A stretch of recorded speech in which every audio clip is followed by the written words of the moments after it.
Your mum stayed like that right up till the end, didn't she? I mean, she always loved a party and organising. Shared memories and shared grief. Sandra and Tracy's mums both lived in the same care home in Drumchapel and both passed away from COVID within weeks of each other. They believe the virus was spread through a hospital patient being transferred into the home, although the care providers say they never knowingly admitted a COVID-positive patient. There was 20 in my mum's floor, and out of the 20 in my mum's floor, 10 died. So what I last think about is my mum struggling to breathe, and I know she would just have hated that. She would have been so distressed.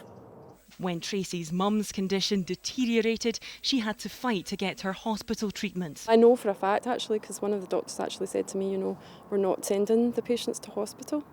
We've been told not to. I felt that she was just written off. And then she wasn't even given oxygen in the hospital. She was sent to a geriatric ward. She wasn't even sent to a COVID ward. Now they and other bereaved relatives are considering legal action after a High Court ruling in England found the policy of discharging untested hospital patients into care homes was unlawful. The families can't wait for the COVID inquiry because there's a time bar for raising any kind of claim. That's 3 years from date of death. So we're coming up to 2 years for some of those families. They can't wait for the COVID inquiry. That may not conclude for 4 or 5 years. Public inquiries don't tend to be quick.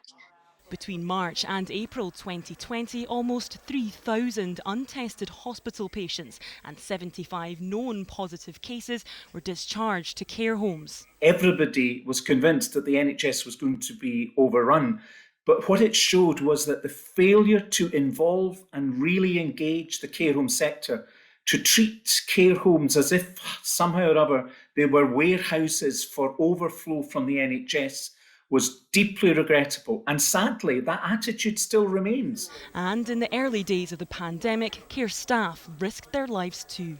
It was very scary. We didn't really know what was happening, how long it would last. That's part of a carer's job, is to be a soulmate for the residents, and they hold their hand and they hug them and things like that to comfort them. The ruling led to some emotional exchanges at Holyrood today.